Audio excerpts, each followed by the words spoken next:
विद्राय नमो अरिहन्ताणं नमो अरिहन्ताणं नमो सिद्धाणं नमो सिद्धाणं नमो आयर्याणं नमो आयर्याणं वज्रायाणं नमो वज्रायाणं नमो लोये सवसाहुणं नमो लोये सवसाहुणं ऐसो पंचन मुक्कारो ऐसो पावपनासनो सौपावपनाशनो मंगलाणं च सवेसिं मंगलाणं सवेसिं पद्मं हवै मंगलम् पद्मं हवै मंगलम् ओम नमो भगवते वासुदेवाय ओम नमो भगवते वासुदेवाय शिवाय ओम नमः शिवाय नमः शिवाय। जय सच्चिदानंद जय सच्चिदानंद जय सच्चिदानंद पुलिन दादा। जय सच्चिदानंद पुलिन दादा। हम पहले प्रार्थना सुनेगा हिंदी में विधि दीदी। हाँ, जय सच्चिदानंद। हे दादा भगवान, आप मुझे ऐसी शक्ति दो कि मैं हेल्थ को कभी भी कॉम्प्रोमाइज नहीं करूं, कि जिस वजह से यह मेरा शरीर रूपी साधन मुझे मेरे ध्येय को यानी कि पढ़ने में और सत्संग में कायम मदद रूप हो। मैं पढ़ने में बिल्कुल सिंसियर रहूंगी, मैं कुसंग से कायम दूर रहूंगी, और कुछ भी हो मेरा सत्संग कभी भी चुकना नहीं चाहिए, ऐसी परम कृपा करना। प्राप्त मन वचन काया का योग और खुद के आत्मा का उपयोग जीव मात्र के सेवा के लिए ही यूज हो, जो श्रेष्ठ मानव धर्म है।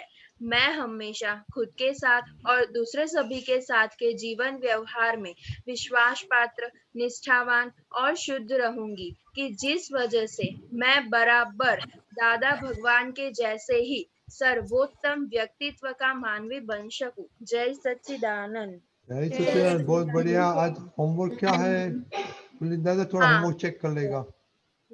हाँ, जय सच्चिदानंद। आज का होमवर्क ये है कि आज आपको क्या पसंद आया, आज आपको खाने में क्या पसंद आया, आज आपको कौन सी चीज ऐसी है जो पसंद नहीं आई, और खाने में भी ऐसी कौन सी चीज है जो आपको पसंद नहीं आई।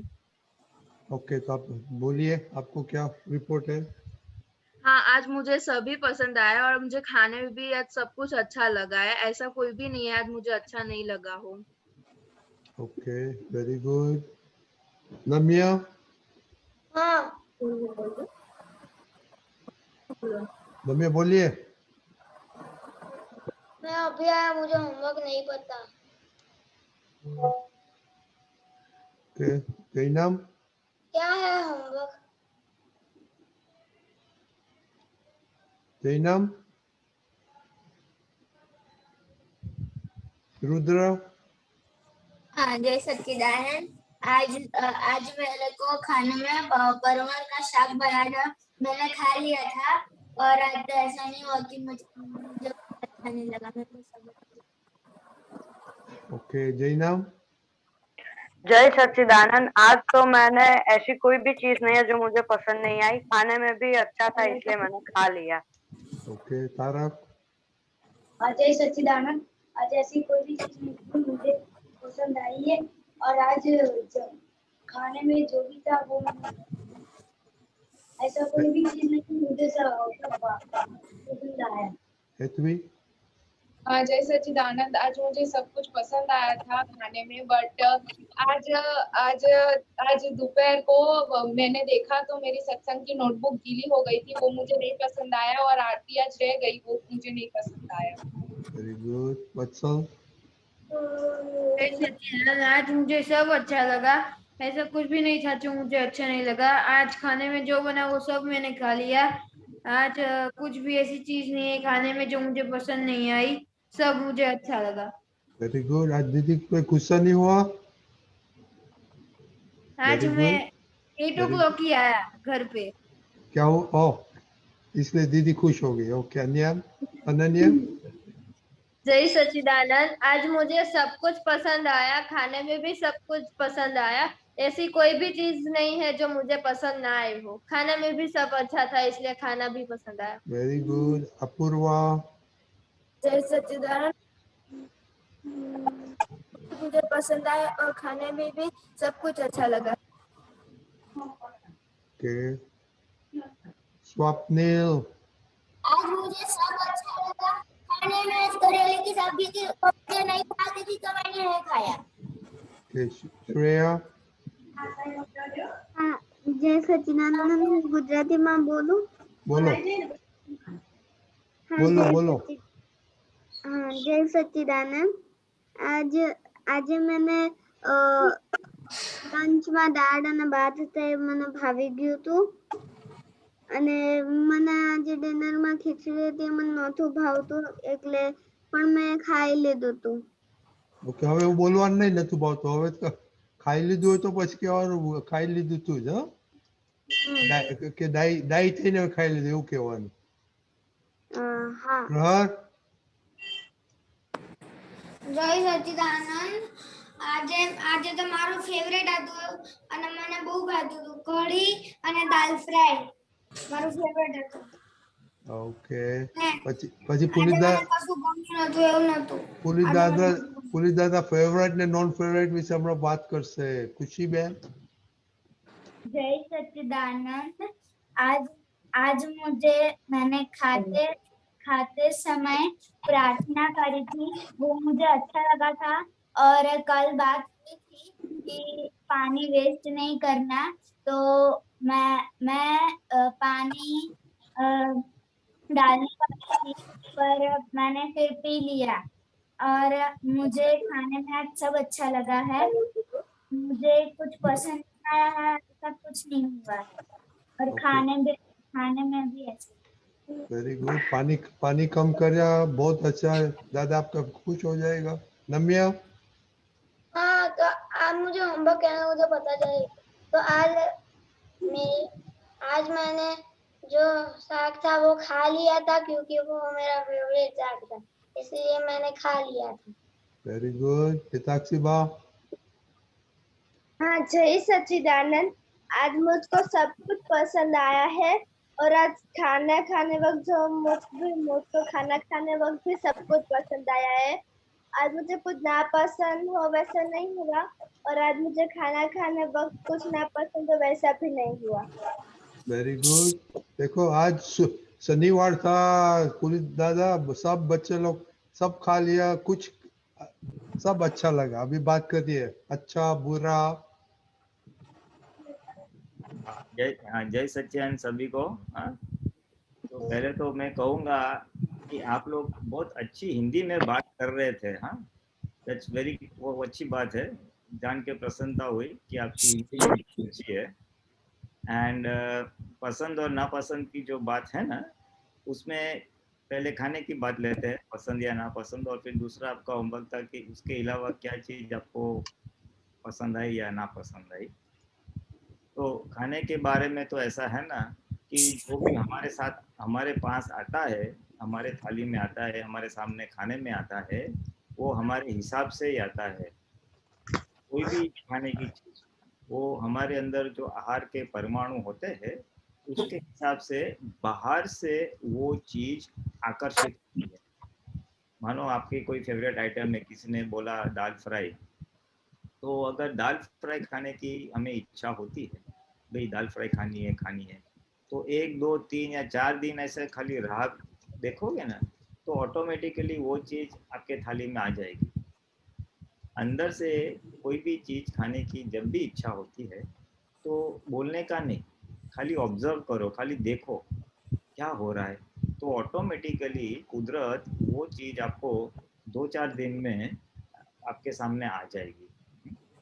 सो ये तो एक साइंस है, आहार के परमाणु का साइंस है कि हमारे अंदर जो इच्छा होती है वो नेचुरल है, वो डिस्चार्ज हम लेके आए ऐसा, और बिकॉज हम ऐसा लेके आए तो बाहर से वो कुदरत पूरा करती है। ये आपका प्रॉब्लम नहीं है, आपकी इच्छा को पूरा करने का काम कुदरत का है। हाँ, सो वो बोझा निकाल दो पहली बात। इच्छा कुछ होती है तो दैट इज वेरी गुड। फिर दूसरी बात जो आप लोगों ने बोली कि मुझे खाने में बैठी और पसंद आया या नहीं पसंद आया, अधिकतर लोगों को फेवरेट थी या पसंद आया। इसमें समझने वाली बात ऐसी है कि पसंद और नापसंद है ना, वो मन के ऊपर जाता है। हमारा मन बोलता है ये अच्छा है या बुरा है। तो अगर खाने के पास ले ले तो आपकी इच्छा अनुसार मिलेगा। दूसरी बात, अगर आपके पसंद नहीं है, ऐसा भोजन आपके थाली में आया, ऐसी सब्जी आपके थाली में आई या ऐसा कुछ बना व्यंजन आपकी थाली में आया, तो उसको थोड़ा खा लेने का। भले पूरा ना खाओ, लेकिन उसका अनादर नहीं करने का। अभी खाते समय जो चीज अच्छी नहीं लगती, जो खाने की चीज हमें पसंद नहीं है, उसको कैसे खाओगे? मन बोलेगा ये अच्छा नहीं है। अभी ठीक है, अभी सत्संग का माहौल है तो क्लियर करते हो तो जवाब देना पड़ेगा रजनी दादा को, इसलिए खा लेते हो। लेकिन उसका एक चाबी देता हूँ। कभी पसंदीदा चीज आई ना और मन बोलता है अरे ये अच्छा नहीं है, खाने की चीज अच्छी नहीं है, तो उसमें क्या करने का? नहीं, बहुत अच्छी है, बहुत अच्छी है, बहुत अच्छी है, इसमें ये फायदा है, पौष्टिक है, हेल्थ के लिए अच्छा है। हाँ, अंदर 5-6 बार बोलने का। मानो खिचड़ी पसंद नहीं है किसी को, वैसे पसंद तो होगी, और वो या करेले का साग पसंद नहीं है और करेले का साग आया तो बोलने का बहुत अच्छा है, बहुत अच्छा है, बहुत अच्छा है, हेल्थ के लिए अच्छा है, हेल्थ के लिए अच्छा है, हेल्थ के लिए अच्छा है। ऐसे 5-6 बार बोलोगे ना तो मन चुप हो जाएगा और अपने आप फिर वो आप खा सकोगे। ना पसंदीदा चीज खाने में आए, उस समय क्या पुरुषार्थ करने का, ये मैं आपको एक चाबी दे रहा हूँ। अच्छा है बोलोगे तो ऑटोमेटिकली मन चुप हो जाएगी, बराबर है। नहीं तो मन बोलेगा खराब है और उसमें अपने हाँ में हाँ मिला दी तो फिर मूड खराब हो जाएगा और मुंह बिगड़ेगा और फिर घर वालों के साथ बहस हो जाएगी। मुझे करेले का साग बहुत अच्छा लगता है। मुझे भी। बहुत अच्छा लगता है। हाँ, हाँ, तो वेरी गुड। करेला में तो बहुत गुण है।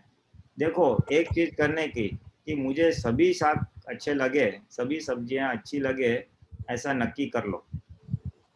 तो बहुत फायदा हो जाएगा, क्योंकि वो भी आपके पास आएगा ना, आपके हिसाब से आएगा, हिसाब के बाहर नहीं आएगा। इसलिए यस यस कर देने का।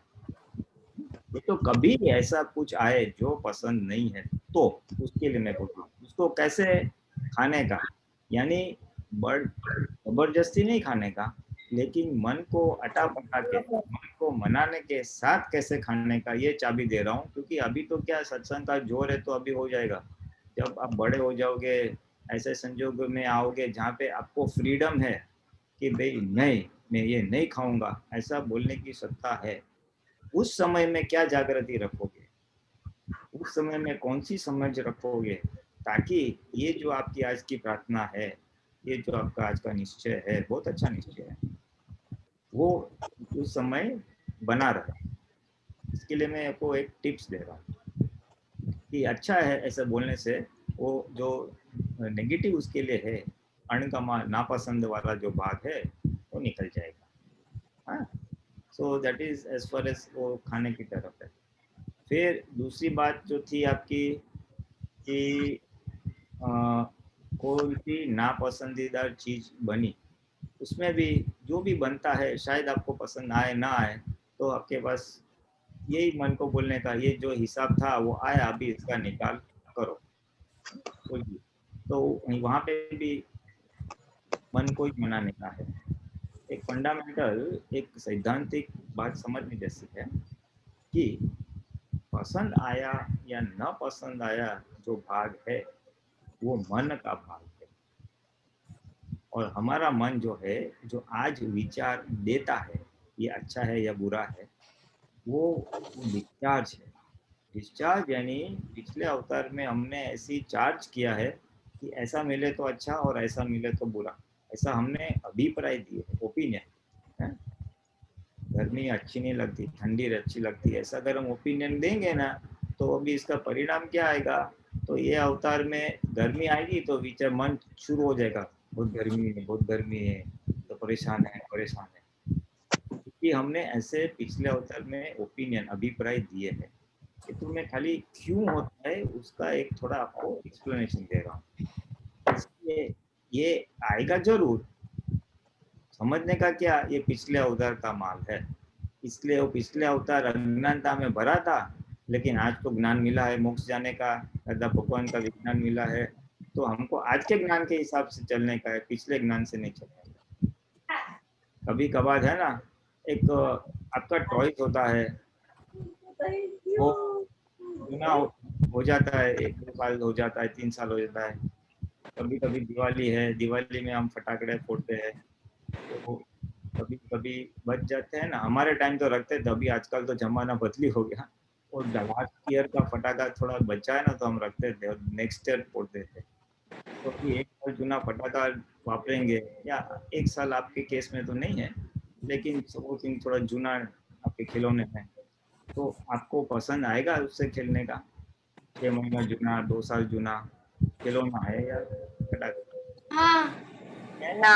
हाँ, तो अगर आपको 1 साल जूना या 2 साल पुराना खिलौना पसंद नहीं आता है, मेरी तो बहुत सारी गेम 2-3-4 साल पहले की है, फिर भी मैं वो खेलता हूँ, मुझे बहुत मजा आता है।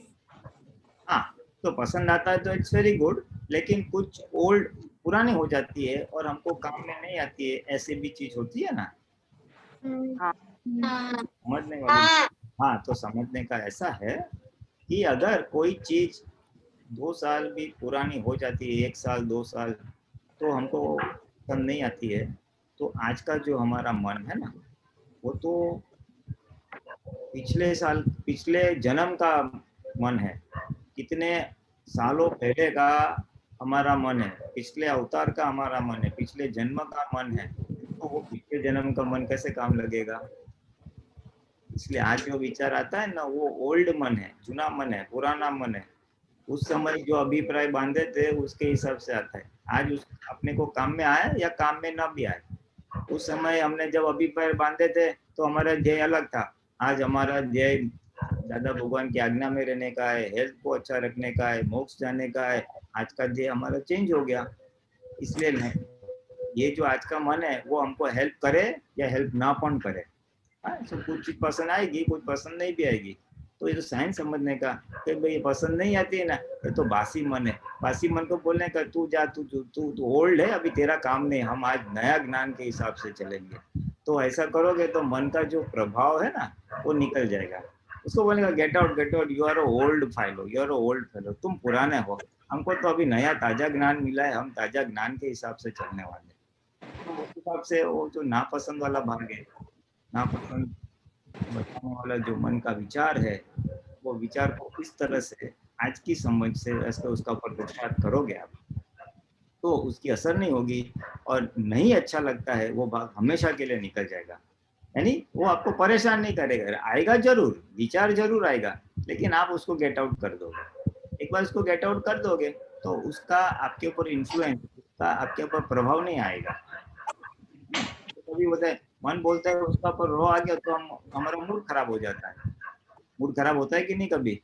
हाँ होता है। हाँ, मूड खराब होना यानी मैंने मन का सुन लिया, मन का हम नहीं सुनेंगे तो मूड खराब नहीं होगा,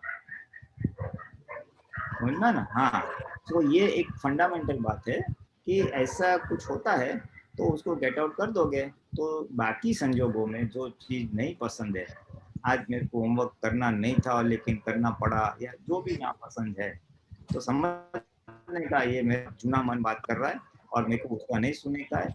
और आज का जो मेरा निश्चय है, आज जो आप लोग प्रेयर बोल रहे हो, वो सब हेल्थ को संभालने का है, सत्संग अटेंड करने का है, और 2-3 पॉइंट्स है ना उसमें। तो आज का जो आपका ध्येय है वो ध्येय के अनुसार चलने का है, ऐसा अपने आप को बोलने का, और मन को बोलने का अब तेरी बात मैंने सुनी लेकिन मैं एक्सेप्ट नहीं करने वाली हूँ, मैं तो आज का ज्ञान है, आज का मेरा जो प्रेयर है, आज का मेरा जो निर्णय है, डिसीजन है, उसके हिसाब से मैं चलूंगा। ऐसा मन को 1-2 बार बोलेगा तो मन चुप हो जाएगा, और फिर नापसंदी वाली भाग निकल जाएगी। और नापसंद निकल गई तो फिर आप तो राजा हो गए, राजा रानी, आपको कोई हैरान परेशान नहीं करता है। आपके ध्येय के आप अगर आपके ध्येय के अनुसार चल रहे हो, देन आपके जैसा मुक्त व्यक्ति कोई नहीं है।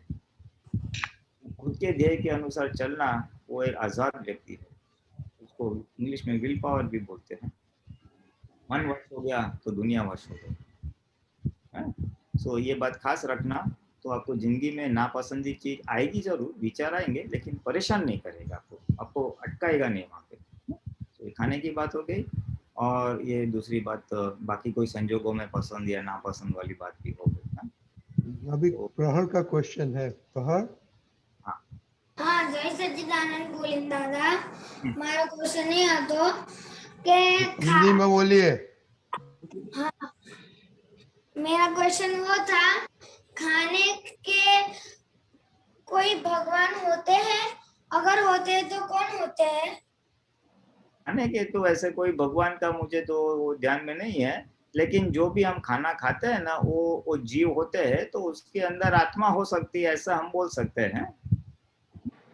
और खाना का तो अगर हमको अर्पण करना है ना, कुछ धर्मों में ऐसी प्रक्रिया रहती है कि खाना खाने से पहले हम भगवान को ऐसा अर्पण करते हैं, भाई हे भगवान। हाँ, तो वो ऐसा अर्पण कर सकते हैं खाना, और फिर हम खा सकते हैं। अन्नपूर्णा देवी भी ऐसा कहते हैं कुछ उसमें। गोविंदानंद जी, हाँ, ये जहाँ अपना भोजनशाला होती है ना, हाँ, तो वहाँ ये अन्नपूर्णा देवी का एक स्थान रखते हैं। जैसे हमारे इधर केलनपुर में भी है, वहाँ सूरत में भी है, और वे लोग हमेशा हर रोज दिया करते हैं वहाँ पर। ओके, चलो ये तुम्हारा जवाब आ गया इसमें। हाँ, अन्नपूर्णा देवी होती है जिनको ऐसा विनय करते हैं और अर्पण भी करते हैं, ऐसा करते हैं। ठीक है, ठीक है। और 1 मिनट और प्रहर, यू आर तो आपने वो मैथमेटिक्स का वो जीता ना, वो कंपटीशन। हाँ, so I want to congratulate you. अभी पर्सन में मिले हैं तो वेरी नाइस। और मैं आपके मम्मी पापा को भी अभिनंदन देता हूँ। अभी आजू बाजू में है क्या? मम्मी है, कोई है तो आज मेरे को खाली मिलना था। कौन है? बुलाओ। मम्मी, हाँ बोले। और पुलिस दादा, वो 28 को वो जो फाइनल लिस्ट हुआ था ना, उन लोग का टेस्ट है, सो उसको आशीर्वाद है ना फॉर 28। अच्छा, जो ओके, दूसरी कंपटीशन है कि उसमें जरा आगे वाला कुछ पार्ट है। हाँ हाँ, तो जो पीपल हु वन, हाँ, there is a competition among them now. अच्छा, उनके लिए एडिशन कॉम्पिटिशन। अच्छा, ओके। मम्मी आ गई। हाँ, जय सत्यन। जय सत्यन। તમે અમદાવાદમાં છો? ક્યાં કઈ સિટીમાં છો? गोविंदानंद जी, वडोदरा। भरत भाई भट्ट डॉटर। अच्छा। नीचे रश्मिबेन છે, रश्मिबेन है नीचे। ओके, ના સમજી સમ ભરતભાઈ ઓ એમને થોડો કે યાર ગ્રેન્ડસન, ઓ એનો ગ્રેન્ડસન છે એમ ને? Wonderful, very nice, very nice. Okay, ચલો બહુ અભિનંદન તમને પણ। आई वॉज वेरी हैप्पी कि आटलो नानो छोकरो। हिंदी बोलो। हाँ, मैं बहुत खुश था कि इतना छोटा लड़का इतनी अच्छी इंटरनेशनल कंपटीशन में ऐसा विजय हुआ। तो सर को भी अभिनंदन, कांग्रेचुलेशन, और आपको भी अभिनंदन, गिविंग हिम ऑल दैट, इतना गाइडेंस मोटिवेशन करने के लिए करते रहना। हाँ, चलो, जय सच्चिदानंद। जय सच्चिदानंद। 28 को है तो आशीर्वाद देना उसको कि अच्छा करे वो। हाँ, नहीं, पूरा आशीर्वाद है। एंड इसमें खाली इतना ही करना, जो भी उसके लिए प्रैक्टिस करने की जरूरत पड़े, जो भी एक्सरसाइज है ना, नहीं वो करता है रोज 2 घंटे तो करता है। हाँ, बस आप अपना वो प्रैक्टिस जरूर रखना, दादा को याद करके। एंड मेरा आशीर्वाद है कि उसमें भी आप सक्सेस होंगे। ओके, जय सच्चिदानंद। और ये से हम होमवर्क रखेगा, और कल की प्रार्थना स्वप्निल आपको करने की है। उसका स्वप्निल, कल की प्रार्थना आपको करने की। ओके, विधि दीदी, आपका क्वेश्चन बड़े का है कि छोटे का है? नहीं, मुझे क्वेश्चन नहीं है। परसों दीपक आनंद जी ने बोला था कि केवल शुद्धात्मा अनुभव सिवाय ये जगत की कोई भी चीज मुझे नहीं चाहिए। तो मतलब आज मुझे एक एक्सपीरियंस हुआ।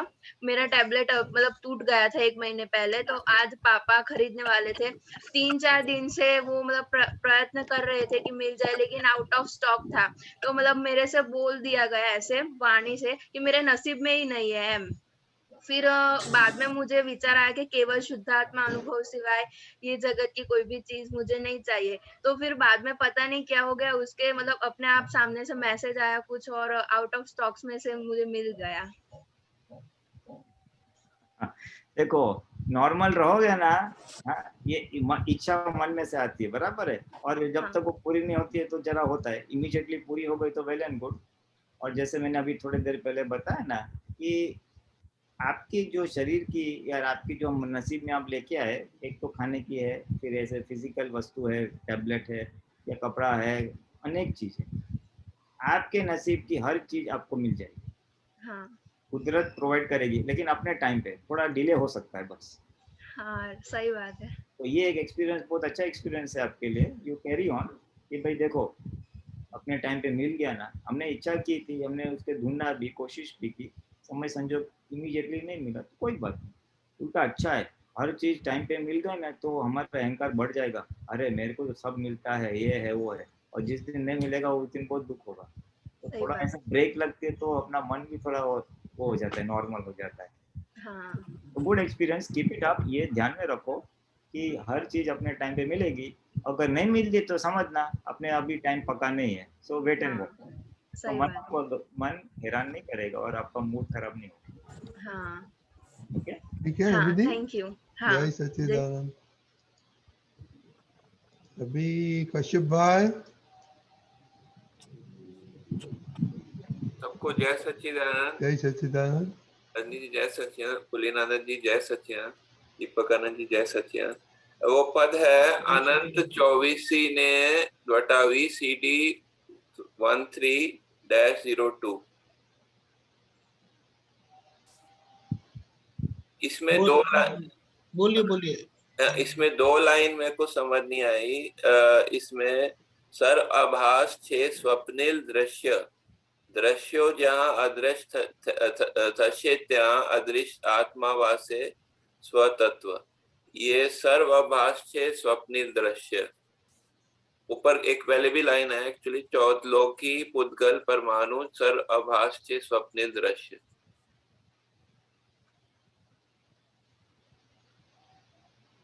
चौदलोकी पुद्गल परमाणु सर्वाभास से स्वप्निल दृश्य। ये क्या स्वप्निल दृश्य किसके लिए बोल रहे हैं?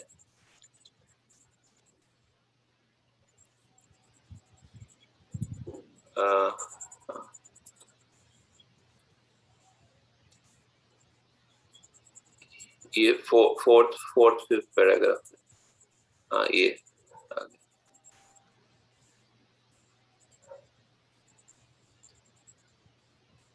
हाँ ओके। ये ऐसा है, इसका रेफरेंस हम ऊपर के 2 पैराग्राफ्स में देखें ना तो उसमें आता है। थोड़ा जरा जरा नीचे लाना, ऊपर का पैराग्राफ। हाँ हाँ बस, हाँ बस बस ओके। सो देखो, इसमें इसमें आता है कि अनंत 24, इसका आंसर इसमें आता है। That's why I am going back. ऐसा અનંત 24 ને વટાવી જાણ્યું નહીં જો નિજ સ્વરૂપ ત્યાં સુધી જ ભટકવાનું છે જીન દશા છે અગમ્ય હૂંફ। यानी हमने अनंत 24 वटा यानी अनंत अवतार निकाल दिए और फिर भी निज स्वरूप आत्मा स्वरूप हम खुद कौन है वो नहीं पहचाना, तब तक भटकने का है। फिर उसके बाद के जो पैराग्राफ है उसमें आता है, पहले कहो या छेले कहो पण अगत्यनी છે એક જ વાત, હું પોતે મૂળ કોણ છું સમજો, હું જ મહાવીર આદિનાથ। यानी क्या कहते हैं, रेनफोर्स करते हैं सेकंड पैराग्राफ में कविराज कि पहले कहो या बाद में कहो, लेकिन ये बहुत ही अगत्य या इम्पोर्टेंट बात है। मैं वास्तव में कौन हूँ ये बात समझना अति अति आवश्यक है। मैं ही महावीर हूँ, मैं ही आदिनाथ हूँ, यानी मैं ही महावीर भगवान जैसा शुद्धात्मा हूँ, आदिनाथ भगवान जैसा शुद्धात्मा हूँ। यानी ये 2 पैराग्राफ में कहना क्या चाहते हैं, अनंत अवतार निकल गए और खुद कौन है वो पहचाना नहीं, और ये मोस्ट इम्पोर्टेंट बात है, ये खास समझो। उसके बाद ये जो पैराग्राफ है कि 14 लोकी पुद्गल परमाणु सर्व भाषे छे स्वप्निल दृश्य। ये जो आपका स्वप्निल दृश्य वो क्वेश्चन है ना। हाँ, सो इसमें ऐसा है कि ये पूरे 14 लोक में जो हमारा ब्रह्मांड है वो 14 लोक है, उसमें जो परमाणु सारे भरे हुए हैं, पुद्गल के परमाणु है, वो क्या है, पूर्ण गलन होते रहते हैं, ज्वाइन होते हैं, तो नए नए दृश्य बनते हैं, अवस्थाएं बनती है। तो ये हमको लगता है यही सच है। तो क्या बोलते हैं, सर्वाभास छे स्वप्निल दृश्य। ये है ना, ये खाली भास है, यानी एक स्वप्न जैसा हमको आभास होता है कि यही वास्तविकता है। यानी मानो एक थोड़ा ग्रॉस एग्जांपल क्या देते हैं कि स्नो, बर्फ गिर रही है और बर्फ गिरी है तो अचानक एक पुतला जैसा हो जाता है, कुछ उसमें आदमी की शक्ल दिखाई देती है, कुछ भी देता, तभी वो नेचुरल प्रोसेस है, तो हमको लगता है आदमी आ गया, बट नहीं, ये तो एक अवस्था है कि बर्फ गिरा, इस प्रकार की कुछ अरेंजमेंट हो गई बर्फ के उसके और पार्टिकल्स के, और एक आदमी की शक्ल दिखाई दे, कुछ समय बाद वो निकल जाने वाला है। उसी तरह से ये सारे 14 लोग के जो परमाणु है वो भी पूर्ण गलन या अवस्थाओं परिवर्तनशील है और नए नए दृश्य का निर्माण करते हैं, लेकिन वो स्वप्निल दृश्य है। यानी क्या, जैसे स्वप्न हमको आता है रात को और फिर रात खत्म होती है तो उड़ जाता है, सपने में लगता है अरे ये वास्तविकता है, मैं राजा बन गया, मैं पैसे वाला बन गया, या कोई ट्रेजेडी वाला सपना होता है तो लगता है मैं दुखी हो गया, लेकिन सुबह उठते हैं तो अरे नहीं, वो तो खाली सपना था, वो तो निकल गया। तो जिस तरह से हमारा स्वप्न के दृश्य आते और जाते रहते हैं, खाली हमको भाष्यमान होता है, ऐसा आभास होता है कि मैं ऐसा हो गया, उसी तरह से ये जो परमाणु है वो भी ऐसे ही है, वो अवस्था है, आती है जाती है, वो कुछ परमानेंट टिकती नहीं है, स्वप्न की तरह वो भी चले जाती है, टेम्पररी है स्वप्न जैसा। हाँ, स्वप्निल यानी स्वप्न जैसा टेम्पररी है, वैसे ये परमाणु की अवस्था भी टेम्पररी है। इन शॉर्ट हम ये इसको कह सकते हैं। अच्छा, और नेक्स्ट लाइन, દ્રશ્યો જ્યાં અદ્રશ્ય થશે ત્યાં અદ્રશ્ય आत्मवासे स्वतत्व। हाँ, ये अच्छा से है। इसमें क्या कहना चाहते हैं कि जब ये जो आपकी ये जो शरीर की आंख है, इस शरीर की आंख से जो हम दृश्य देखते हैं, और आज अज्ञान अवस्था में जब मेरे पास स्वरूप का भान नहीं है, मैं स्वतः आत्मा हूँ ऐसा जब तक नहीं मालूम है, तब तक ये जो दृश्य है उसी को मैं सही मानूंगा, सच्चा मानूंगा। कविराज कहते हैं जब ये दृश्य अदृश्य हो जाएंगे, यानी इस आंख से देखे हुए दृश्य, यानी आप अदृश्य होना यानी इनविजिबल नहीं होना, लेकिन उसका इंपॉर्टेंस खत्म हो जाना, तब अदृश्य जो आत्म तत्व है, आत्म तत्व जो दिखाई नहीं देता है वो आपको दिखाई देगा। अदृश्य आत्मवासे स्वतत्व, यानी जो आत्मवास है, जो आत्म तत्व है वो अदृश्य है। जिस दिन ये दृश्य निकल जाएगा उस दिन वो दिखाई देगा। यानी इसका मन लिटरली नहीं लेने का है, लेने का कि उसका इम्पोर्टेंस चला जाएगा तो आप आत्म तत्व देखोगे, ऐसा कहना चाहते हैं। समझ गए, वो लिटरली नहीं लेने का, उसका वो सिंबॉलिक मीनिंग है। हाँ, सिंबॉलिक। ठीक है, धन्यवाद। जय सच्चिदानंद। जय सच्चिदानंद। खरे भाई,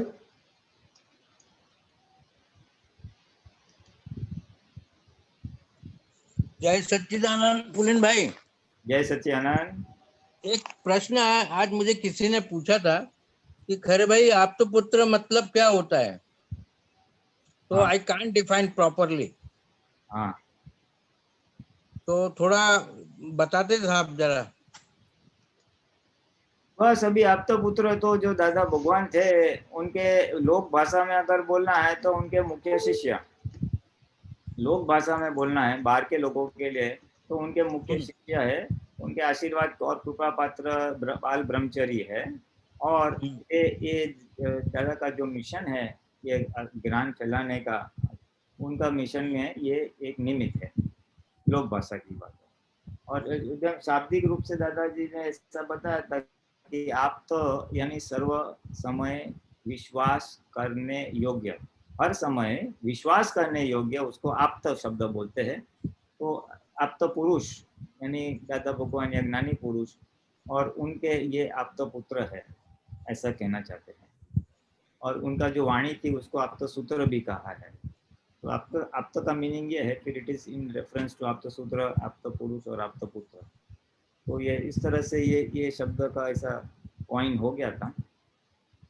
तो आप्त पुत्र यानी सर्वकाल विश्वास करने योग्य ज्ञानी पुरुष के लोक भाषा में शिष्य, हमारे में तो शिष्य जैसा होता नहीं है, लेकिन उनके मुख्य वो आप तो यानी शिष्य माने जी नहीं वो आप तो यानी कि शिष्य होता है कि आप यानी क्विक हर नॉलेज સર્વ સમયે વિશ્વાસ કરવા યોગ્ય, હંમેશા માટે વિશ્વાસ કરવા યોગ્ય, हमेशा માટે विश्वास करवा योग्य। हिंदी में बोलो ना थोड़ा। हमेशा के लिए विश्वास करने योग्य। आप तो यानी हमेशा विश्वास करने योग्य, आप तो पुरुष, आप तो सूत्र, आप तो अच्छा अच्छा, ये जो आप तो वाणी अपन बोलते हैं ना, हाँ, तो ये वाणी जो अपनी अंदर से निकलती है, this is the tape recorder और समथिंग? अरे आप तो साइंटिस्ट आदमी है, आपको तो मालूम है ये टेप रिकॉर्डर ही है और क्या है। दादा भगवान ने खुद की स्पीच के लिए टेप रिकॉर्डर बोला है, आप और हम सबके लिए वो टेप रिकॉर्डर ही है।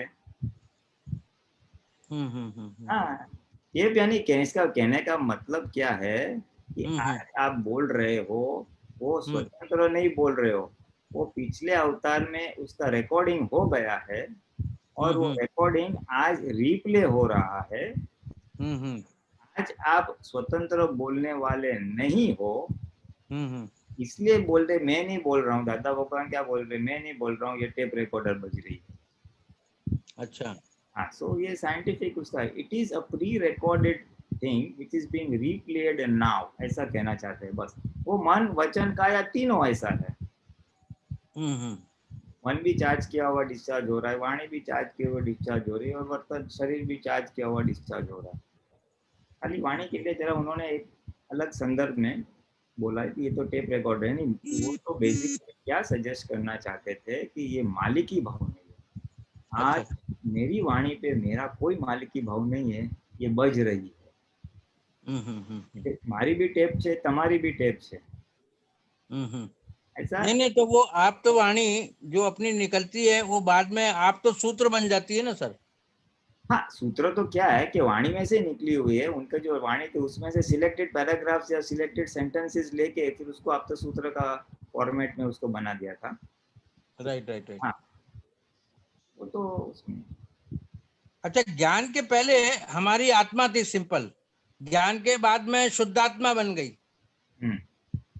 और फिर परमात्मा कब बनेगी साहब? बस ये सारी फाइलें खत्म हो जाएगी तब केवल ज्ञान हो जाएगा तब। अच्छा अच्छा अच्छा,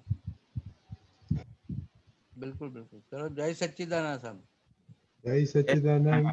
कर साहब बेन। जय सच्चिदानंद पुलिनानंद जी। जय सच्चिदानंद। आपने हिंदी में आई विल ट्राई, आपके वो निर्दोष दृष्टि पीडीएफ आया था थोड़े वीक पहले, उसमें हमको समझना है જોવાનું અને નિહાળવાનું, એ થોડો કેન યુ આપ જરા ડિટેલમાં સમજાવો પ્લીઝ? हाँ, ये નિહાળવાનું અને જોવાનું એ એક્ઝેક્ટલી। हाँ हाँ, ये दादा भगवान की उनकी खुद की जो दशा थी और किस समझ से वो दूसरों को निर्दोष देखते थे, इसमें इसका थोड़ा हमको वो मिलता है, परिचय मिलता है। तो देखने જોવાનું અને નિહાળવાનું, अभी નિહાળવાનું जो बोलते हैं ना, નિહાળવાનું यानी ऑब्जर्व, यानी इस आंख से, ये जो आंख है चमड़े की आंख है, चमड़े की आंख से ऑब्जर्व करना। क्या ऑब्जर्व करना? सामने वाले का प्रकृति ऑब्जर्व करोगे या जो भी इवेंट्स हो रहा है उसको इस आंख से ऑब्जर्व करना, उसको નિહાળવું के નિહાળ। और જોવાનું जो है वो दिव्य चक्षु से हम सामने में शुद्धात्मा जो देखते हैं उसको જોવાનું कहा है।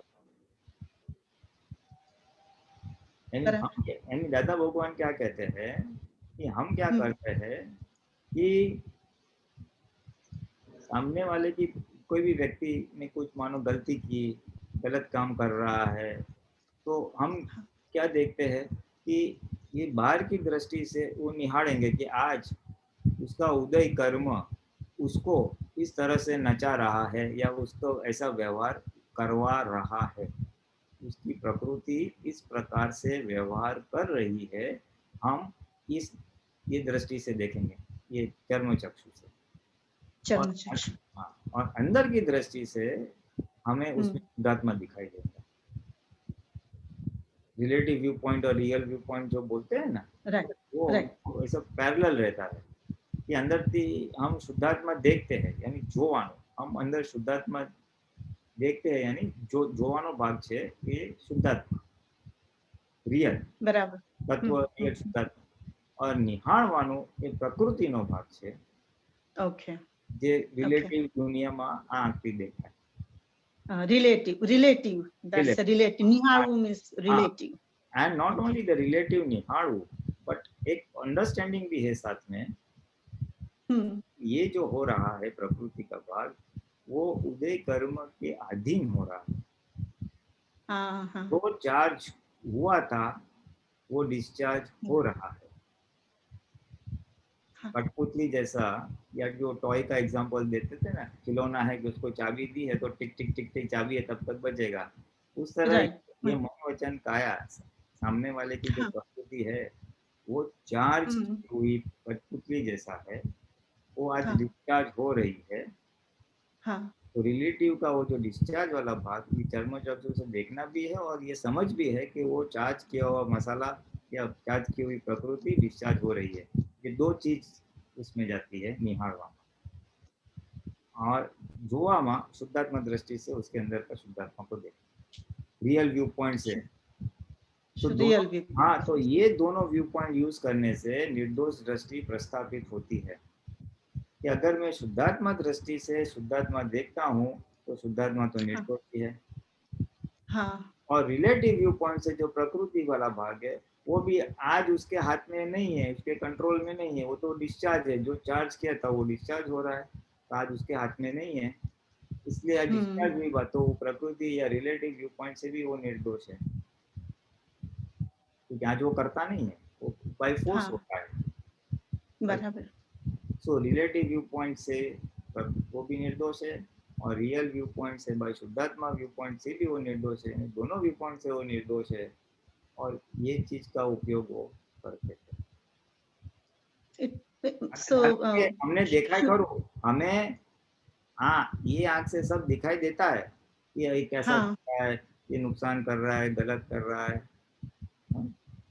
कभी कभी बताएगा भी ऐसा है, लेकिन हम रियल व्यू पॉइंट से शुद्धात्मा भी देखते हैं, इसलिए हम दोनों बैलेंस रखते हैं, इसलिए हमको वितरागता रहती है. શુદ્ધાત્મા પદમાં એ દ્રષ્ટિ થી તમે જોયું, then it's એ જોયું કહેવાય.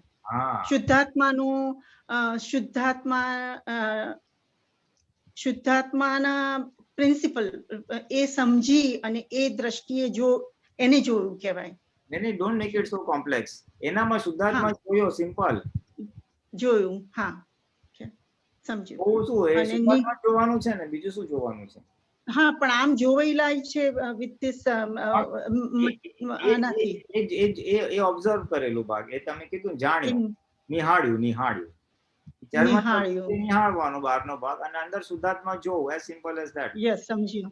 Yes, right. એટલે એના માટે દાદાનો બહુ ક્લાસિક एग्जांपल એને આપ્યો હતો ને, કે उन्होंने ऐसा एग्जांपल दिया था कि ज्वेलरी के पास जाते हैं, अगर हम गोल्ड का बैंगल लेके जाए, भाई इसमें मेरे को बताओ क्या कीमत आएगी बेचना है, तो उसमें देखेगा भाई इसमें सोना कितना है. अगर इतना सोना है तो whether it is 100% gold, 90% gold, 95% gold, तो उस हिसाब से वो बोलेगा भाई इसमें इतना गोल्ड है तो इतना इसका कीमत आएगी. तो ज्वेलरी की नजर कहाँ है कि इसके अंदर शुद्ध सोना कितना है. वो उसमें मिक्सचर कितना है, मिलावट है, वो नहीं देखेगा. शुद्ध सोना कितना है और उसके हिसाब से वो दाम लगाएगा. दादा बोले हम यही ज्वेलरी की नजर हमेशा रखते हैं. हम जीव मात्र में शुद्धात्मा ही देखते हैं, हमारी दृष्टि शुद्धात्मा पे फोकस करते हैं, तो प्रकृति के ऊपर का इम्पोर्टेंस चला जाता है, इसलिए हमको निर्दोष है. निर्दोष, राइट. सरस. इसलिए जी। दादा दो व्यू पॉइंट है, रिलेटिव एंड रियल। जितना जितना रियल व्यू पॉइंट देखोगे तो रिलेटिव के ऊपर जो हमारी दृष्टि अटक जाती है, इसने ऐसा किया, या उसकी प्रकृति के ऊपर हम अभिप्राय बांध देते हैं, ये अच्छा है बुरा है, ये तो हमेशा लेट ही आने वाला है। तो प्रकृति के ऊपर जो हमारा फोकस अटक जाता है वो निकल जाएगा। शुद्धात्मा भी देखोगे तो प्रकृति डिस्चार्ज स्वरूप रहेगी, इसलिए हमको असर नहीं करेगा, उसका व्यवहार हमको असर नहीं करेगा। नहीं, व्यवहार असर नहीं करेगा। करता है, हाँ, क्योंकि वो जूनी आदत है ना हमारी। जूनी आदत, ज्ञान मिलने से पहले जो आदत थी, सामने वाले की प्रकृति को ही मानते थे ये ऐसा है और यही करता है, यही ऐसा करता है, इसलिए वो जूनी आदत के हिसाब से दिखाई देता है। लेकिन शुद्धात्मा देखोगे तो फिर उसकी असर कम हो जाएगी। बराबर। सो वही जब शुद्धात्मा देख लिया तो हमको भूल दिखाई, सो वो प्रतिक्रमण हो गया। आई मीन प्रतिक्रमण कर लिया कीर्ति ने जब ऐसा दिखाया शुद्धात्मा, अने वो मान्यता से मानते थे कि उसने भूल किया, उसने दगा दिया और व्हाटएवर उसने खराब किया। सो मैंने शुद्धात्मा दृष्टि से देख लिया कि वो निर्दोष है, तो वो प्रतिक्रमण हो गया ना मेरा। That depends। अभी दिस इज, ये क्या है, ये खाली ये शब्दों की मारामारी है। अच्छा। ये शब्दों की मारामारी, कोई इस व्यू पॉइंट से बोलेगा, कोई इस व्यू पॉइंट से बोलेगा, कंफ्यूज हो जाओगे। लाइफ को बहुत सिंपल रखने का है कि भाई देखो, इसके अंदर कोई किसी ने कुछ व्यवहार किया, अगर वो आपको दोषित दिखाई देता है, जिसकी वजह से आपके अंदर उसके प्रति द्वेष, अणगमो, आपका क्रोध मान मतलब खड़ा हो जाता है, तो आपको अब ये राइट समझ से उसको निकाल करना है कि भाई वो तो व्यवस्थित के अधीन है, वो तो निर्दोष है, या प्रकृति उसका डिस्चार्ज है, वो देख लेने का। अगर आपको दोषित दिखाई देता है और उसको दोषित आप ठहराते हो, नहीं इसने ऐसा ही किया, किसी एक गलत कर रहा है, आपकी नजर में अगर आप उसको दोषित देखते हो, शुद्धात्मा देखने से तो क्या होगा कि आपका रियल व्यू पॉइंट से सेट हो जाएगा और फिर वो निर्दोष ऑटोमेटिक हो जाएगा, क्योंकि वो तो प्रकृति है, डिस्चार्ज है, तो निकल जाएगा। हाँ, बराबर। लेकिन बात वो नहीं निकलती है तो फिर वो आगे उसको फिर करेक्टिव एक्शन चाहिए। कही, हाँ समझिया, या राइट राइट। જ્યાં સુધી એ નહીં થાય નથી જોયું, आपने शुद्धात्मा नहीं देखा, वो आपके उपयोग की कचाश है। आप उपयोग में नहीं हो और इसलिए आप पहली दो आज्ञा पालने में थोड़ा कचाश है, वो आपका अतिक्रमण है, वो आपका अतिक्रमण उपयोग चुकने का करने का है। हाँ बराबर। सामने वाले का जो है वो तो सेपरेट चैप्टर है। राइट। वो मुझे दोषित दिखाई देता है और फिर मैं उसको ज्ञान से रीसेट करके निर्दोष इस्टेब्लिश करती हूँ, तो वो मेरी वितरागता आ गई, दैट्स ऑल। हाँ। लेकिन ये आपका आंसर तो यहाँ पे पूरा हो जाता है, मैं थोड़ा आगे बोलूँ। बराबर, राइट राइट। जय सच्चिदानंद। ये अगर हम सामने नहीं, एक पॉइंट है जो बाहर निकला नहीं है इतना, जो दादा भगवान ने बताया है कि जब सामने वाले को हम दोषी देखते हैं ना, हाँ, तो उसको भी नुकसान होता है और हमको भी नुकसान। हाँ वो बहुत अच्छा है, बहुत क्लियर। सामने वाले को दोषी देखने से हमारा तो नुकसान होता है, उसको भी नुकसान।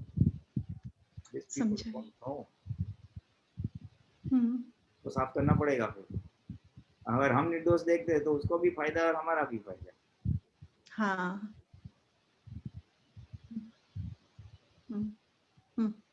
बेव बाजू फायदो। Yes, right. सरस, बहुत सरस, बहुत सरस। ओके, जय सच्चिदानंद। जय सच्चिदानंद। दीपकानंद जी।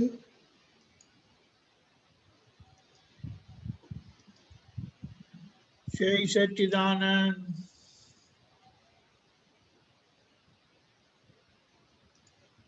जय सच्चिदानंद। Are we going? अभी 10 मिनट्स है, तो एक्सपीरियंस लेगा कि please, you want to say something?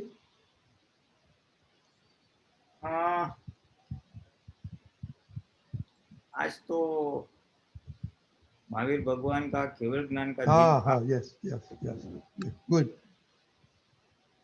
सो मैं सोच रहा था क्या करें। सुबह तो व्हाट्सएप आया तब पता चला कि है। मैंने सोचा चलो ना एक कुछ शुद्ध उपयोग की गोठवनी करते हैं, दिन में जितना हो सके उतना उपयोग पूर्वक जाते हैं। जरा सब विशेष रखते हैं, नॉर्मली तो रखते हैं पर स्पेशल है। मॉर्निंग हाफ आफ्टरनून लंच तक तो ठीक है, थोड़े लंच के बाद थोड़ा वो हो गया जरा सोने का। और उसके बाद मैंने सोचा अभी चलो आज महावीर भगवान का केवल ज्ञान है, कुछ सामायिक करते कुछ करते हैं ना, what that is to be. सोच रहा था क्या करे, क्या शक्ति मांगे। फिर विचार आया, थोड़ा मैं बोला मैं शुद्धात्मा हूँ अनंत ज्ञान वालो छू, इस प्रकार का थोड़ा मैंने सिद्ध स्तुति का मैंने शुरू किया। फिर पता चला why not ask what he was doing. कि उन्होंने 12.5 साल जो वर्धमान का ज्ञाता दृष्टा रहे दीक्षा लेने के बाद, और केवल ज्ञान का खुला होने से पहले का जो समय था वो निरंतर ज्ञाता दृष्टा रहे, फाइल नंबर 1। और उसके बाद उसके रिजल्ट जब कर्म सवार खत्म हो गए तो केवल ज्ञान खुला हो। मुझे लगा व्हाई नॉट डू दैट। तो मैंने थोड़ी शक्ति मांगी कि अखंड शुद्ध उपयोग प्राप्त हो, ऐसी जागृति प्राप्त कि उनका हमारे सबके लिए भी यही अल्टीमेट है। तो ऐसे शक्ति मांगने का मैंने प्रयोग किया कि बस ये शुद्ध उपयोग अखंड हो जाए। आज है उपयोग नहीं है ऐसा नहीं, टुकड़े टुकड़े वो अखंड बने, ऐसी मैं प्रार्थना करता हूँ शक्ति मां। अभी इसके अंदर बहुत सारी चीज इनडायरेक्टली इनबिल्ट हो जाती है। मैं जब अखंड शुद्ध उपयोग मांगता हूँ तो ऑटोमेटिकली उपयोग में जो भंग होने वाला प्रकृति वाला भाग है, मेरे प्रकृति का डिस्चार्ज भरा हुआ मान, क्रोध हो सकता है, लोभ हो सकता है, मोह हो सकता है, कुछ भी हो सकता है, वो नजर में आएगा। और उसके सामने क्या करेक्टिव एक्शन या क्या करेक्टिव पुरुषार्थ करना है वो भी समझ में आएगा। आज हमें हमारी प्रकृति की इतनी पहचान नहीं है। एज अ महात्मा हमारे पास हम हमारे खुद की फाइल नंबर 1 की डेप्थ में जो हमें पहचान होनी चाहिए, निरीक्षण होना चाहिए। ऊपर से सब पता है तो वो डेप्थ वाली भाग पता चलेगी कि इस वजह से मैं आज्ञा चूक जाता हूँ, इस वजह से मेरी जागृति नहीं रहती।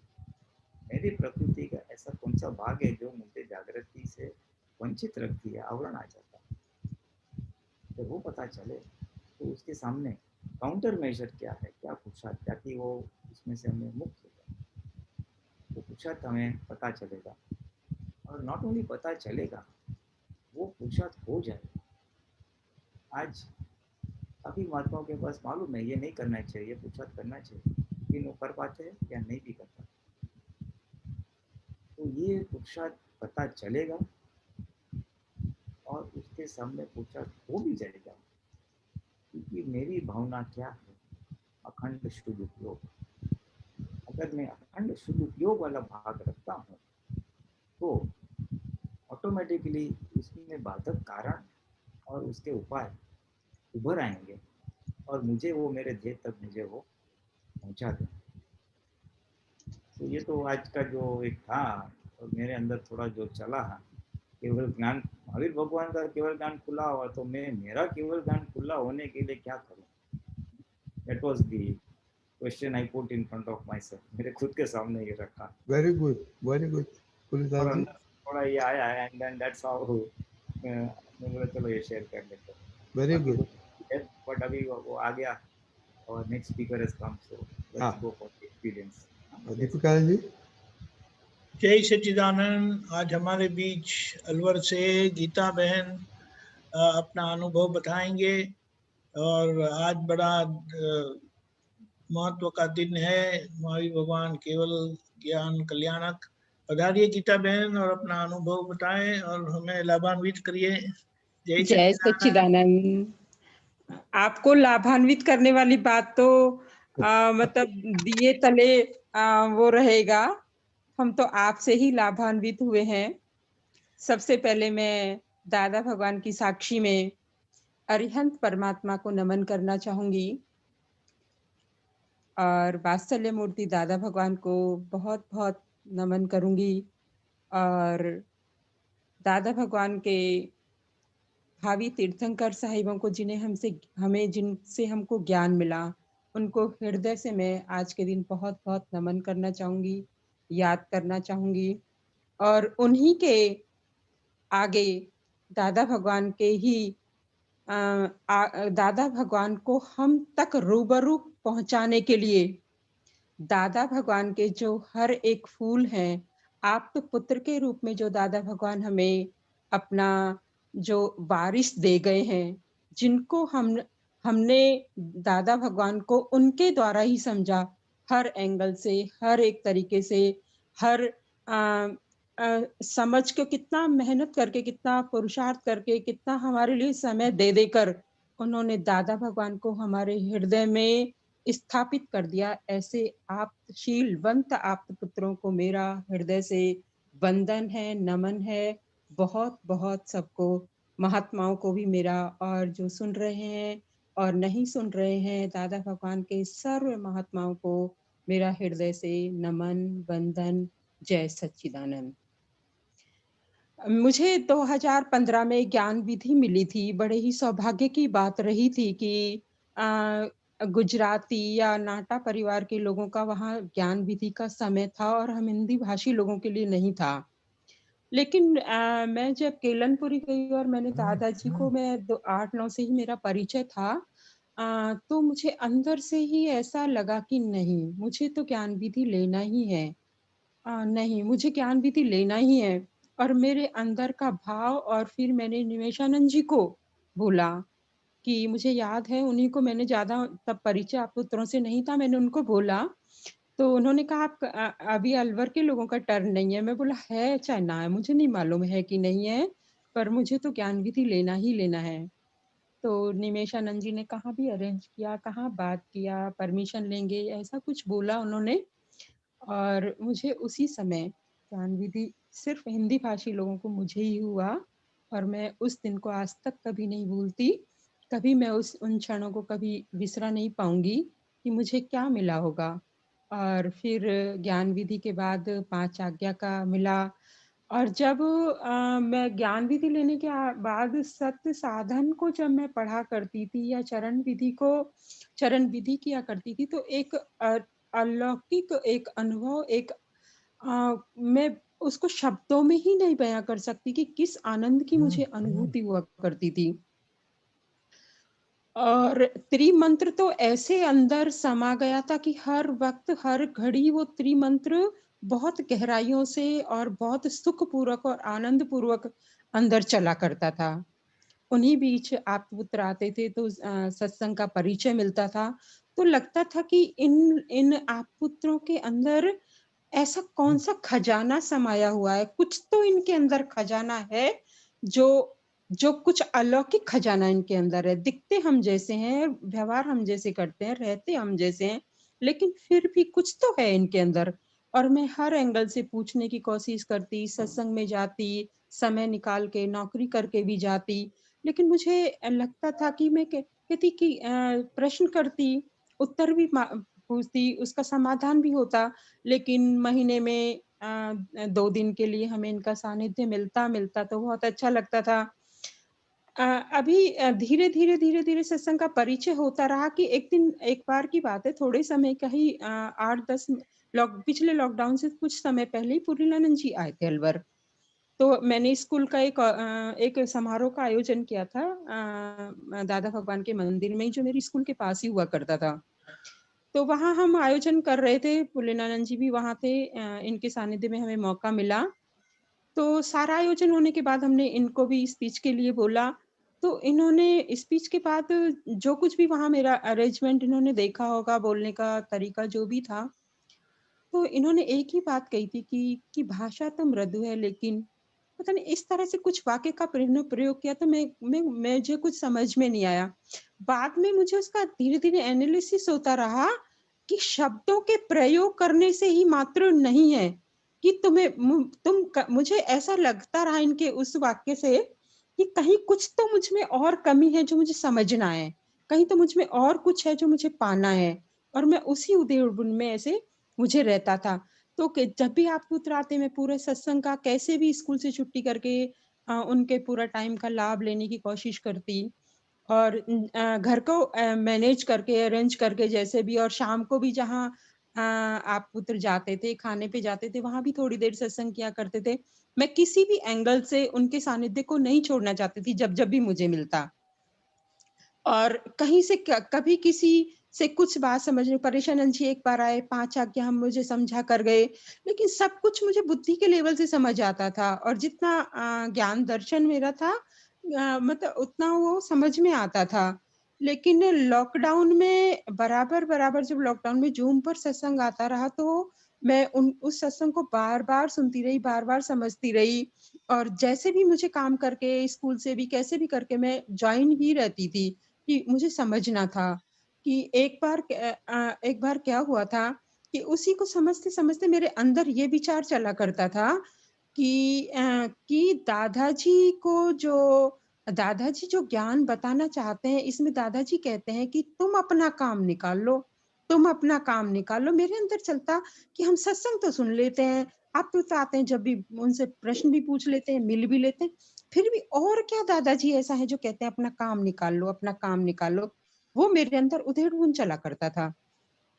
तो एक बार क्या हुआ, अभी 8-10 महीने पहले की ही बात है, इस लॉकडाउन से पहले की, कि एकदम अचानक से मेरे अंदर एक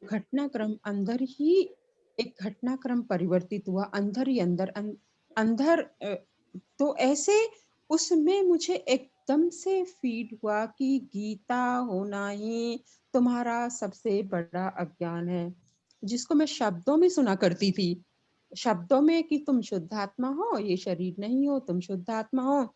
लेकिन उस एंगल से हम ज्ञान को समझ लेते थे, जितना हमें समझ आता था समझ ले, लेकिन वो बुद्धि से ही समझ आता था। वो जब घटनाक्रम अंदर चला, तो वो बिल्कुल जो वास्तविकता का अज्ञान कि तुम गीता होना ही तुम्हारा सबसे बड़ा अज्ञान है, वो घटनाक्रम अंदर हुआ और वो दृष्टि में बैठा।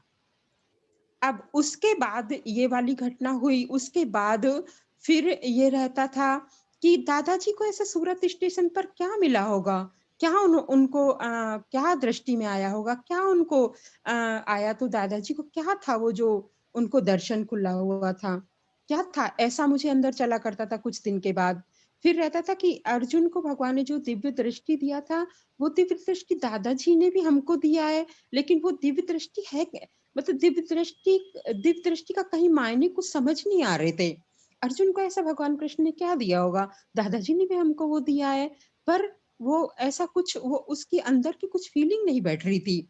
ऐसे करते करते मेरे अंदर उधेड़-बुन चला करती थी, मैं जो उनका सत्संग सुना करती थी, प्रश्न उत्तर भी किया करती थी। आप पुत्र बहुत ऐसे उनको हृदय से नमन, उनको सुनने का, समझने का, वीडियो देखने का, दादाजी के पुराने वीडियो भी निकाल के देखा करती थी। ऐसे करते करते एक दिन फिर वही घटनाक्रम हुआ कि एकदम से नजर आया कि ये पूरा ब्रह्मांड मना पूरा जो परमाणुओं की संरचना का जो पुद्गल भाग है, वो अवस्था के रूप में 6 तत्वों की जो बनी हुई अवस्था है, वो मुझे ऐसा अंदर के घटनाक्रम में खुली हुई, और वो मेरे अंदर एकदम बहुत तेजी से उसने मेरे अंदर क्रिया करी, और एकदम मैं तो ठकी सी रह गई कि ये क्या। फिर मुझे अंदर से वो जो ज्ञान मैं बुद्धि में समझा करती थी, बुद्धि से ग्रहण करती थी, बुद्धि से समझती थी, अपने एंगल से उठाया करती थी, वो मेरी दृष्टि में खुला हुआ। अब मुझे समझ आया, फिर मैंने उसको फिर एकदम से वो पूरा ऐसे कहा कि जो ये 6 तत्वों की जो संरचना दादाजी ने बताई है, वो मेरे अंदर दृष्टि में खुली हुई। मैंने कहा, अरे ये ज्ञान को तो अभी तक हम बुद्धि से ही सुना करते थे, ये तो दृष्टि का ज्ञान है, तो दृष्टि खुली हुई, दृष्टि खुली हुई, तब एकदम से उसी क्षण ही मुझे ऐसा महसूस हुआ कि सच में मैं महावीर भगवान जैसा शुद्ध आत्मा हूँ। अभी हम चरण विधि में राम जैसा भी बोलते हैं, कृष्ण जैसा भी बोलते हैं, दादा भगवान जैसा बोलते हैं, ऋषभ देव दादा भगवान जैसा भी बोलते हैं, पर आज जन उनके केवल ज्ञान के दिवस के अवसर पर मेरे को आज फिर मैं अपने आप को धन्य महसूस कर रही हूँ कि मुझे तुरंत उसके बाद हुआ कि अरे सच में मैं महावीर भगवान जैसा, उनके अंदर बैठे भगवान जैसा शुद्ध आत्मा ही तो मैं हूँ, उनमें और मुझ में क्या फर्क है, ऐसा मुझे अंदर फील हुआ। उसके बाद तो मैंने आप्तवाणी निकालना शुरू किया, आप्तवाणियों को पढ़ती तो वो अलग एंगल से समझ आती, फिर मैंने दादाजी के पुराने वीडियो को फिर सुनती, फिर गुजराती में थे वो समझती। और एक बार मैं केलनपुरी सत्संग में गई थी तो उसमें ये बोला था कि तुम्हें यदि इस विज्ञान को पूरा समझना है तो तुम्हें गुजराती समझना पड़ेगा। मुझे लगता है राम गुजराती कैसे समझेंगे, गुजराती लैंग्वेज को मतलब कैसे समझ पाएंगे, क्या कर पाएंगे। वो धीरे धीरे धीरे धीरे करके मैं गुजराती सत्संग सुनने लगी, तो सुनते सुनते सुनते सुनते गुजराती लैंग्वेज समझ में आने लग गया कि आपको तो क्या कहते हैं उसमें। फिर वही अब पद की आई कि हमें पद तो बोलना आता ही नहीं है, गुजराती में पद कैसे बोले। अब जब सुबह जब पद चलते हैं गुजराती वाले सत्संग में, तो मैं एक एक पद के शब्द को पढ़ती हूँ और उसको समझती हूँ कि ये क्या अक्षर लिखा हुआ है। ऐसे कर करके धीरे धीरे वो पद समझ में आने लग गया। अब हिंदी का जो सब सत्संग आता है तो गुजराती वाले सत्संग में गंभीरता, गहराई और दादा का ज्ञान का जो आनंद का अनुभव होता है वो गुजराती वाले में ज्यादा होता है। हालांकि हिंदी भाषा कोई उसमें मैटर नहीं करती है, पर फिर भी मुझे फील होने लगा। उसके बाद मैंने जब जैसे भी जिस एंगल से भी उसको समझा, तो अब विज्ञान का उसमें दादाजी का इतना अहो भाग्य रहता है कि जब भी आप पुत्र कोई पद को बोलेंगे या कहीं दादाजी के कोई संस्मरण, दादाजी की कोई यादें, तो ऐसे आज सुबह भी परेशानंद जी सुना रहे थे तो मुझे ऐसे आंखों से झर झर झर झर आंसू बह रहे थे कि सच में हम कितने भाग्यशाली हैं, कितने मतलब हम भाग्यशाली हैं कि दादाजी का हमको सानिध्य मिला और उनको सुनने और समझने और आप पुत्रों के माध्यम से उनको अंदर गहराइयों से उतारने को मिला।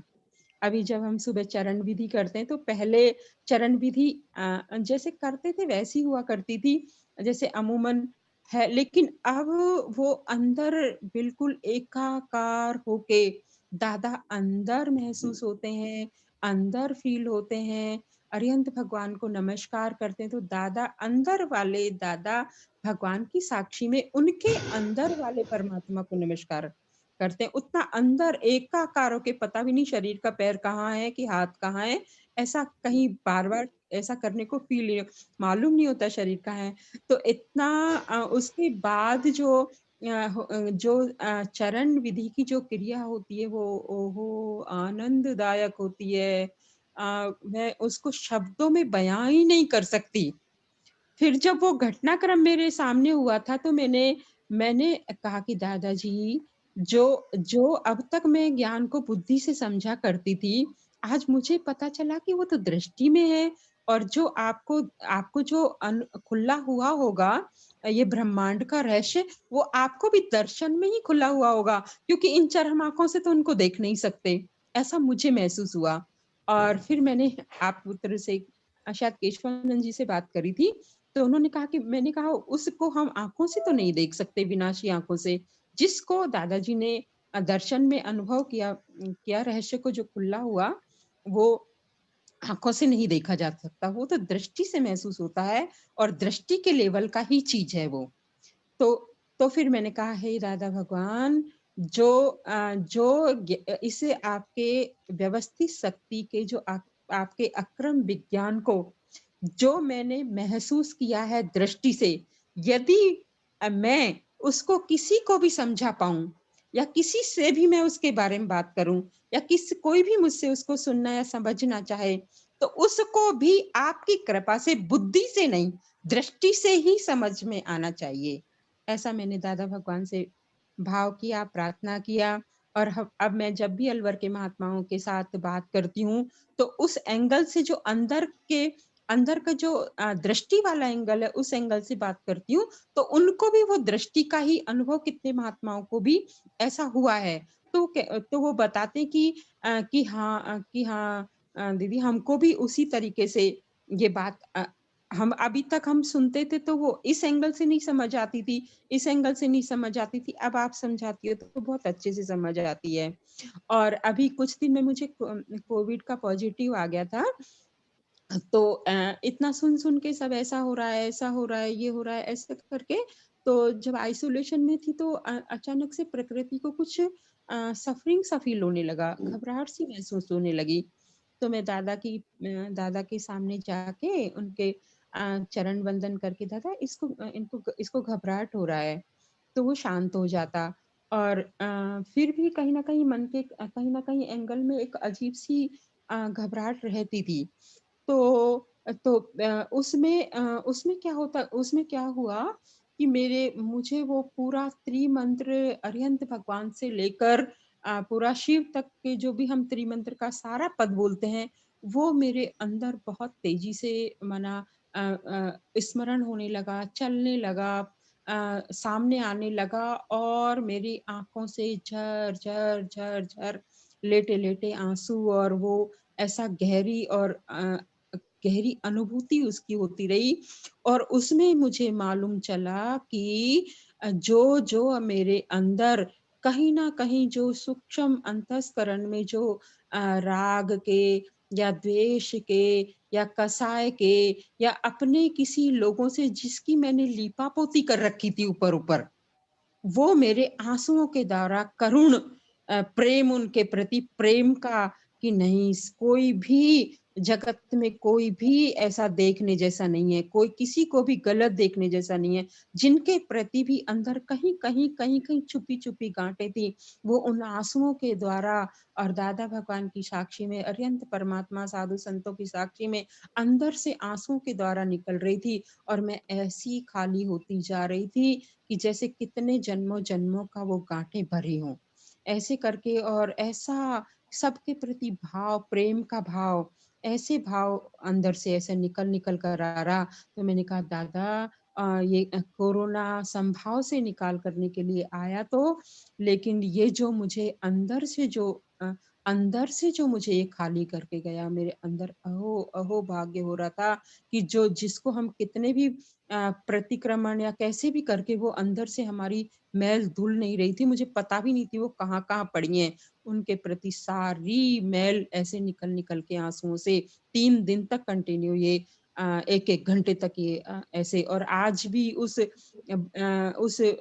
भाव को, आनंद को महसूस करती, तो चाहे जब भी दादा के प्रति अहोभाव के आंसू कभी भी निकलने लगते हैं।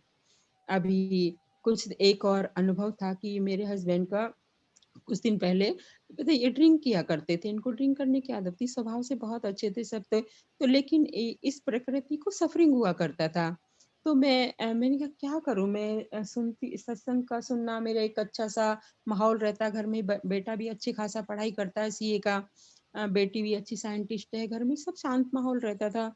लेकिन इनके ड्रिंक करने से मुझे थोड़ा सा कहीं ना कहीं प्रकृति को सफरिंग होता था, इरिटेट सी होती थी।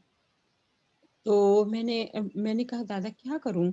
तो दादाजी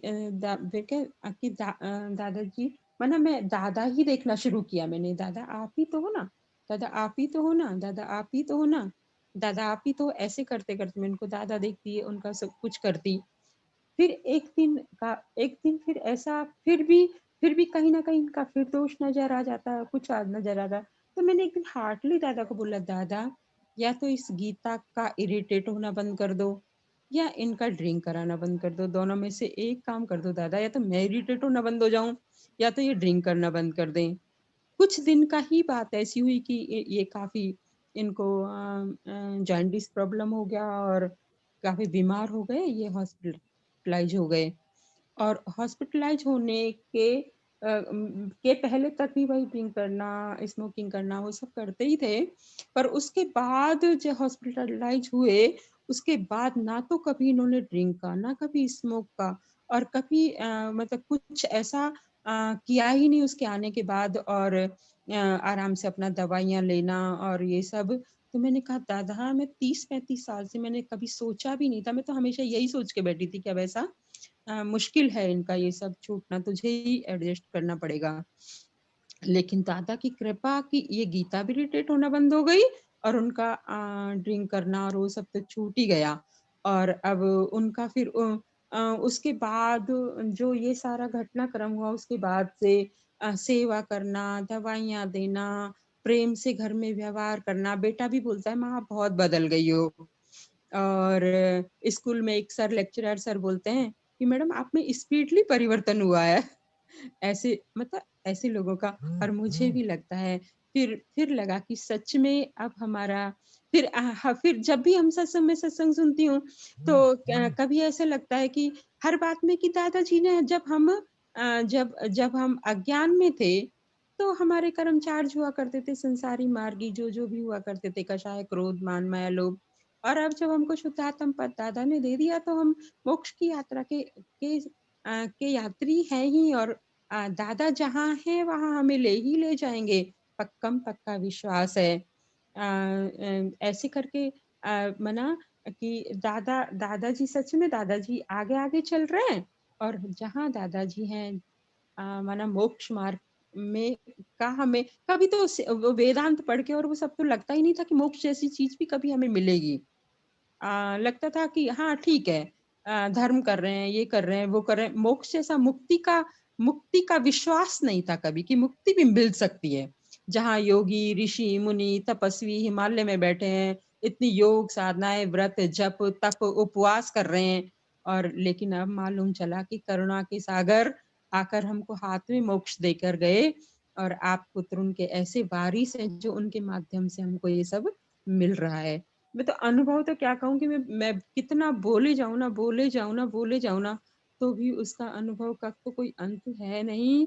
पर भाई जो माना कि जो हमें मिला है और जो आप पुत्रों के माध्यम से मिला है, वो मैं तो कहती हूँ सकल संसार को मिले, सबको मिले। और उसके बाद तो ऐसे लगने लगा, स्कूल जाऊं तो ऐसे लगे कि खिलौने सारे मतलब स्कूल में बच्चे खेले तो लगते हैं कि संसार है ना खिलौने जैसा है, खिलौने सब खेल रहे हैं। रास्ते में कोई चले तो खिलौना जैसा लगे।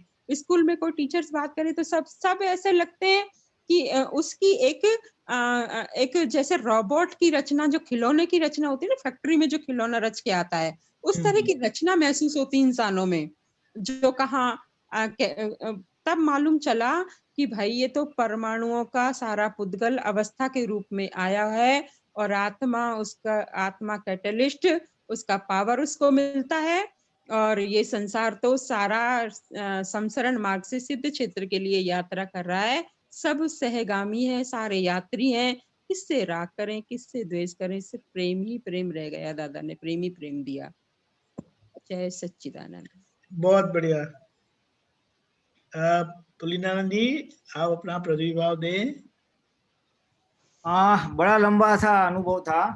उसको मैं संक्षिप्त में अगर कहूँ तो आपको जब 2015 में ज्ञान प्राप्त हुआ, बहुत सौभाग्य लगा आपको। मंत्र आपको बहुत अच्छी तरह से वो अंदर से कुदरती होने लगा, भावपूर्वक होने लगा। फिर 2 अच्छे अनुभव हुए, शाब्दिक और बुद्धि के लेवल से काफ़ी ज्ञान सत्संगों में सुना था। लेकिन जब आपको खुद को एहसास हुआ कि आत्मा क्या है, गीता ही सबसे बड़ा ज्ञान का स्रोत है, और ये दादा भगवान को जो सूरत के स्टेशन पे अनुभव हुआ ब्रह्मांड का, वो क्या होगा, उसकी आपकी नज़र, आपके हिसाब से थोड़ी सी झलक हुई। यानी आत्मा क्या है उसका थोड़ा आपको अनुभव हुआ। या तो मैं दूसरे शब्दों में कहूँ तो दर्शन आवरण टूटा आपका। बुद्धि की लेवल पे चल रहा था, लेकिन जब दर्शन आवरण टूटा तो आपके दर्शन में आया, आपके समझ में आया कि हकीकत क्या है, ये अक्रम विज्ञान क्या है, शुद्धात्मा क्या है। और क्योंकि वो आपके अनुभव में आया, इसलिए आप जब उसके बाद जब लोगों से बात करती थी तो उनको समझ में आता था, क्योंकि वो आपका अनुभव ज्ञान था।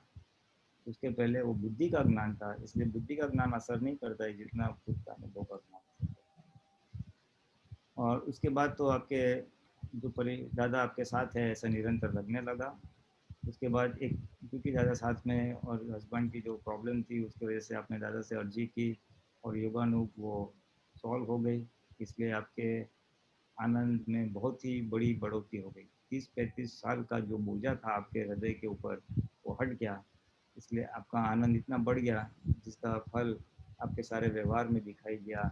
स्कूल में अन्य लोगों के साथ मैडम बदल गई, मैडम नहीं बदल, उसका बोझा निकल गया था। वो आनंद था और आनंद का इतना फुहारा था कि फिर ऐसा लगा भाई ये ज्ञान सभी को मिले, जो परेशानी मेरी दूर हुई सबके भी परेशानी दूर होए, तो जगत कल्याण की भावना सकल जगत में ये बात फैले, ये उसका एक रिजल्ट आया। तो ये it's a very good beginning, बहुत अच्छी शुरुआत है। अभी इसी को मेरे को विश्वास है आप इसको आगे बढ़ाएंगे। किस तरह से ये जो मेरा अनुभव है फाइल नंबर 1 अलग और मैं अलग, इसी को बढ़ाना है। खुद का कल्याण करो, जगत कल्याण का निमित्त आप कुदरत आपको खुद बना देगी, अपने आप बना देगी, बनाना नहीं पड़ेगा, अपने आप बन जाओगे।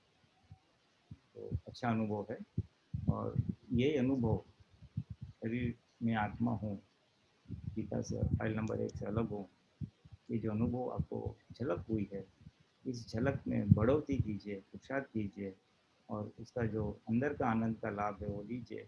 व्यवहार अपने आप निपट जाएगा। तो व्यवहार की जवाबदारी दादा को सौंप दो, दादा व्यवहार देख लेंगे, आप आज्ञा को संभाल लो, बाकी का सब दादा कर लेंगे। तो ये आपके अनुभव का सार था। अच्छा है कि पिता जय सच्चिदानंद। जय सच्चिदानंद। बहुत बहुत धन्यवाद तुलिनानंद जी। आपने एक तो चरण विधि की जो बात बताई वो बहुत अहम है। जैसे दादा भगवान ने भी बताया कि ये चरण विधि जो आपको दी है वह आवश्यक करके दी है, और जैसे जैसे आप करते गए तो आपने बताया कि उसमें कुछ विशेष अलौकिक आनंद की अनुभूति होने लगी, और धीमे धीमे जैसे आप ही दादा भगवान जैसे शुद्धात्मा है, महावीर भगवान जैसे शुद्धात्मा है, ऋषभ भगवान जैसे शुद्धात्मा है, वो अनुभव होने लगा। बहुत बड़ी बात है, सभी को बताया है। और ये लॉकडाउन में ये एक बहुत अच्छी बात ये हो गई कि नियमितता से ये विधि होती है। तो जिनकी रह जाती थी, जो करते थे उनकी तो बात ही कुछ और है, लेकिन जिनकी रह जाती थी उनकी भी होने लगी है, तो वो बहुत अच्छी बात हो गई है। और त्रिमंत्र अंदर चलता रहता है। अभी उसका लाभ हमें क्या होता है कि अगर ऐसी कोई परिस्थिति आ जाती है तो ये जो त्रिमंत्र हम करते हैं वो अपने आप वो कैसे दूर हो जाता है, उसकी असर में से हम निकल आते हैं, पता ही नहीं चलता है। बुद्धि से समझ रहे थे, ये समझ में आया, लेकिन ये लॉकडाउन में और विशेषकर ये जो सत्संग हुआ तो उससे एक बात पता चला कि अपना काम निकाल लेना है। बात सही है बिल्कुल। और आगे समझ में आया कि जो कृष्ण भगवान ने अर्जुन को दिया था, दादा भगवान को क्या हुआ सूरत स्टेशन पर, और ये गुजराती भाषा की समझ पड़ने लगी कि उसके बगैर समझ में नहीं आया। और ये एक बात बहुत अच्छी बताई आपने कि गुजराती सत्संग में ज्यादा समझ में आता है हिंदी से। मुझे वो बात भी सही है, हम हिंदी में इतना कह नहीं पाते हैं, समझा नहीं पाते हैं, लेकिन एक वो है क्योंकि कुछ लोगों को बिल्कुल हिंदी समझ में ही हिंदी ही समझ में आती है, तो उसके लिए ये एक वो हमारे लिए भी अच्छा है कि हमारा एक प्रैक्टिस भी हो जाए और लोगों को मदद रूप भी हो। और दादा की जो सारी बातें हैं वो क्रिया से नहीं है, वो दृष्टि है, और दृष्टि में अगर आ गया, समझ में आ गया तो अपने आप वो हो जाएगा। बहुत अच्छी बात है। आंसू आना स्वाभाविक है। दादा भगवान ने बताया कि अगर दादाजी की कोई बात, कोई सत्संग की बात सुनकर अगर आपको आंसू आते हैं तो इतना सारा ढेर सारा कचरा ऐसे ही निकल जाता है।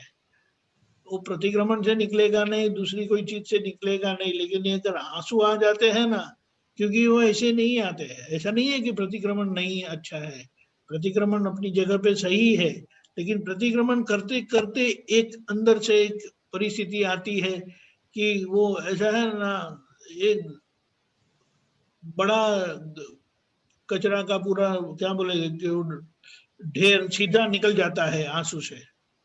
बहुत अच्छा है।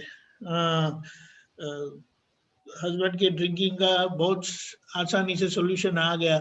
ऐसा है ना कि जब हम लोगों को दृष्टि से देखेंगे तो पता चलेगा, जो आपने बताया कि हम ही है तो अभी हम किसे डांटे, किसे क्या बताएं, और उनके लिए भावना होती है।